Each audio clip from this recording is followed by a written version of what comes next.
Salut, moi c'est Ellie et j'ai une histoire qui vous fera rire, pleurer et peut-être même remettre en question votre propre santé mentale. Mais bon, nous avons tous des jours comme ça. Alors likez, abonnez-vous et attachez-vous parce que ces montagnes russes sont sur le point de décoller. Vous voyez, je suis née avec un léger problème de colère. Le genre qui m'a donné envie de faire du karaté sur un animal en peluche quand j'avais 5 ans. Ouais, j'avais des problèmes de colère. Lors d'un jour ensoleillé au parc, la petite fille de 5 ans que j'étais voulait simplement s'amuser sur les balançoires. Mais les choses ont pris une autre tournure. Je vais glisser comme un pingouin. Bouge-toi, je vais le faire en premier. Hé, tu peux pas me couper, c'est pas gentil. J'ai l'air de m'en soucier. La brute est passée devant moi en souriant. Furieuse, j'ai grimpé rapidement l'échelle avec ma boîte à jus dans les mains. Tu seras désolée pour ça.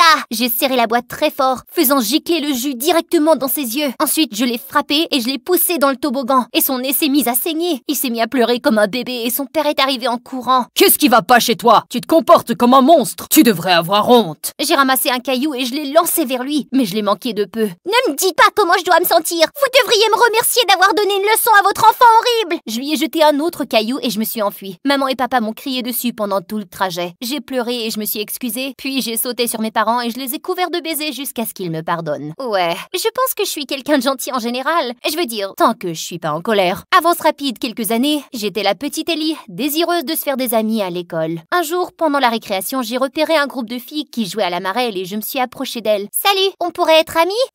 Non merci, on a déjà des amis. Ça s'est pas passé comme prévu, mais je n'abandonnerai pas aussi facilement. Ah ouais? Eh bien pas une comme moi. J'ai commencé à crier et à tourner avec mes bras écartés comme un petit moulin à vent sauvage. J'ai même jeté mon sandwich sur le sol. Je suis amusante, je suis cool et j'apporte des snacks à partager. Alors pourquoi tu veux pas être mon amie? Dis oui ou tu vas le regretter. Dis oui. La fille a hésité et a laissé échapper un soupir.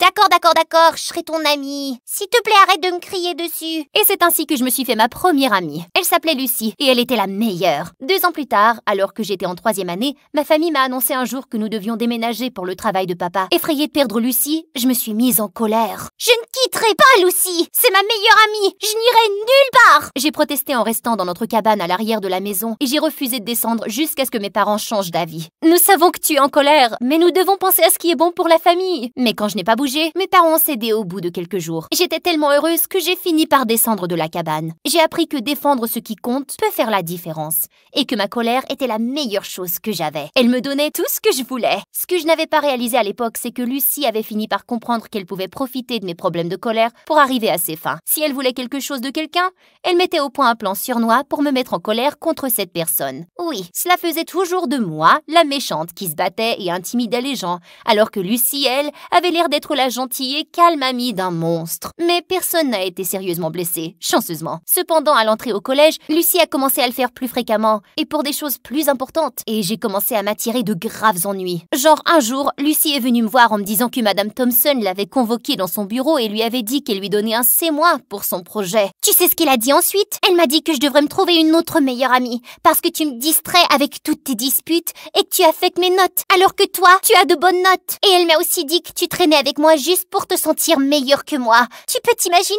Elle est affreuse. Quoi? C'est pas vrai? Bien sûr, je le sais. Écoute, lors de la leçon d'aujourd'hui, je vais la confronter à cette manipulation psychologique. Et si elle éternue beaucoup, ça veut dire qu'elle est nerveuse que je t'ai dit tout ce qu'elle a dit. Tu sais ce que les profs pensent de toi. Ils ont tous peur et te craignent. Mais Madame Thompson éternue toujours à cause de ses allergies. Ouais, mais éternuer beaucoup signifie aussi qu'elle est nerveuse et qu'elle cache quelque chose. Elle nous l'a dit une fois, mais j'imagine que t'as oublié. Heureusement, je peux te le rappeler. Lors de la classe de Madame Thompson, Lucie lui a offert une rose rouge. Et quelques secondes plus tard, lorsqu'elle l'a confrontée à la manipulation, Madame Thompson s'est mise à éternuer comme une folle. Alors j'ai commencé à me sentir absolument furieuse. Comment as-tu pu? Je pensais que t'étais un bon professeur, mais t'es comme les autres. Et je l'ai poussée sur le sol. Elle est tombée et a crié de douleur. Pendant que tout le monde se concentrait sur moi, Lucie s'est introduite dans l'ordinateur portable de Madame Thompson et a changé sa propre note sur le projet. Madame Thompson avait le bras brisé et j'ai été suspendue pendant 3 semaines. Mes parents étaient furieux contre moi et ont insisté pour que je leur raconte exactement ce qui s'était passé. Quand je l'ai fait,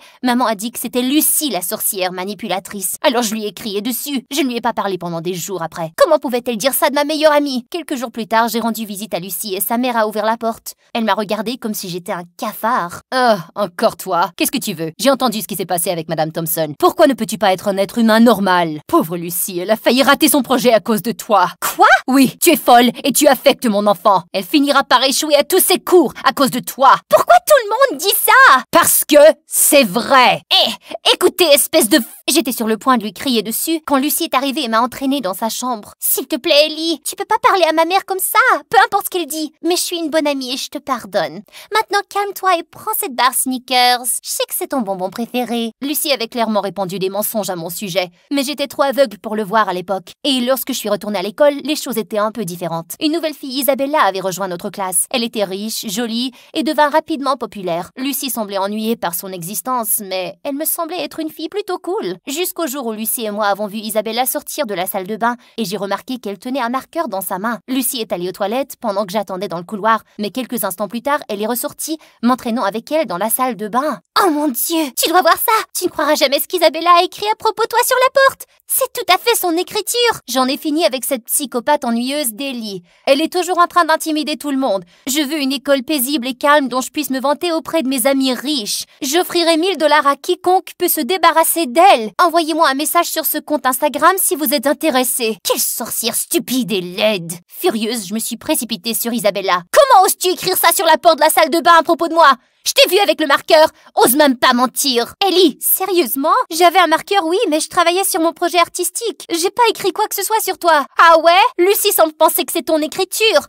Et moi, Lucie a dit ça? Ok, il est temps que tu arrêtes d'écouter ton amie. Elle se sert de toi comme une marionnette, tu le vois pas? Pour une raison ou une autre, les mots d'Isabella ont touché une corde sensible en moi. Comme si elle venait de dire quelque chose à voix haute que je savais déjà, en quelque sorte. Mais j'ai rapidement balayé mes pensées. Tu ne sais rien de rien. Laisse-moi tranquille. Mais Isabella ne me laissait pas tranquille. Elle faisait toujours l'effort de me parler et me saluait en souriant. J'ai commencé à m'intéresser à elle et nous nous sommes rapprochés. Mais cela rendait Lucie folle. Un jour, pendant le déjeuner, j'étais assise avec Isabella en train de rire et de bavarder lorsque Lucie s'est approchée en colère. Ellie, comment as-tu pu me laisser tomber pour Isabella après tout ce qu'on a vécu ensemble? Calme-toi, tu veux? Je t'abandonne pas pour elle. Je fais juste passer du temps avec elle. Nous pouvons être amis encore, tu sais. T'es sérieuse? Comment oses-tu me remplacer? Et avec ça, elle s'est jetée sur moi. Je ne voulais pas me battre, alors je l'ai simplement repoussée.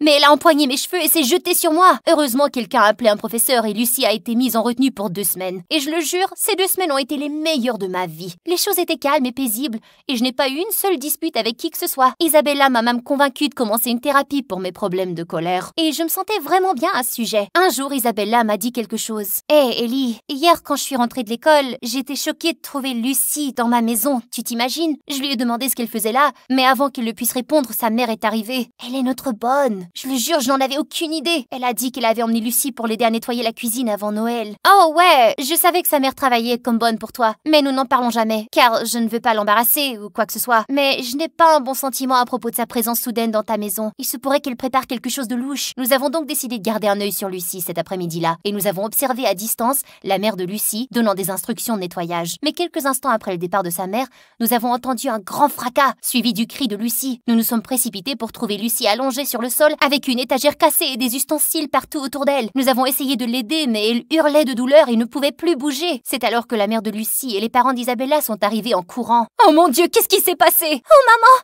j'étais juste en train d'attraper quelque chose sur l'étagère, mais c'était instable et tout s'est écroulé et ça m'a tombé dessus. La mère de Lucie s'est tournée vers les parents d'Isabella, furieuse. C'est de votre faute. Vous saviez que cette étagère était cassée et vous n'avez jamais pris la peine de la réparer. Vous l'avez fait exprès. Maintenant, ma fille est blessée à cause de votre négligence. Je vais vous poursuivre en justice. Vous allez payer pour le mal que vous nous avez causé. Les parents d'Isabella ont essayé de s'excuser à plusieurs reprises, mais la mère de Lucie n'a rien écouté et a appelé une ambulance pour emmener Lucie. Je ne pouvais pas m'empêcher d'avoir pitié de Lucie, même si j'étais presque sûre qu'elle s'était blessée exprès pour causer des ennuis à Isabella et ses parents. Elle ne s'attendait probablement pas à ce que ce soit si grave. Et effectivement, la blessure était très grave. Et Lucie ne pouvait plus marcher pendant quelques mois. Quelques jours plus tard, le professeur a prévu une visite de classe chez Lucie pour lui remonter le moral. Mais dès que nous sommes entrés dans la chambre de Lucie, elle a pété les plombs, me traitant d'horrible amie qui l'avait trahie et appelant Isabella toutes sortes de noms. Je me sentais de plus en plus en colère, mais j'ai essayé de rester calme. C'est alors que la mère de Lucie est entrée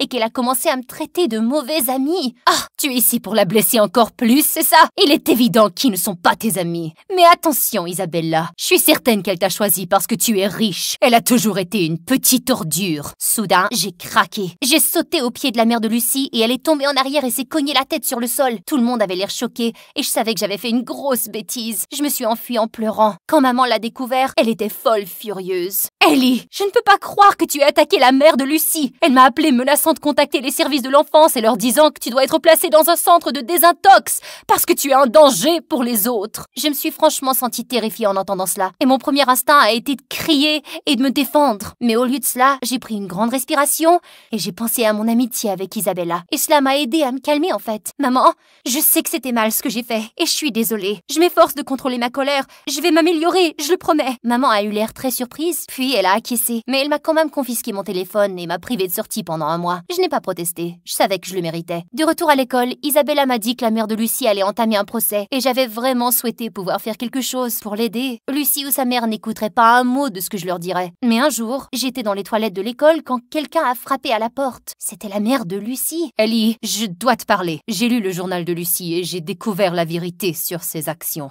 Elle a utilisé tes problèmes de colère à son avantage. J'avais parfois le sentiment que quelque chose n'allait pas avec son comportement, mais je ne l'ai jamais su avec certitude. Allez-vous toujours poursuivre les parents d'Isabella ou me dénoncer au service de l'enfance? Non, je voulais m'excuser auprès de toi et je ne te causerai plus d'ennui, ni à toi, ni aux parents d'Isabella. Je ferai en sorte que Lucie reçoive l'aide dont elle a besoin. Nous allons probablement déménager aussi et vivre avec ma sœur pour permettre à Lucie de bénéficier d'une meilleure thérapie. Je suis désolée pour tout, Ellie, et je veux te remercier d'avoir été une bonne amie pour Lucie, malgré tout. Sur ce, elle m'a serré rapidement dans ses bras et est partie. J'ai senti les larmes me monter aux yeux. J'étais un peu triste de ne pas revoir Lucie, mais je me sentais aussi plus légère et aussi libre. Quelques instants plus tard, Isabella est entrée. « Ellie, tout va bien aller. » Isabella m'a serré fort dans ses bras et pour la première fois depuis longtemps, je me suis sentie que oui, tout ira bien.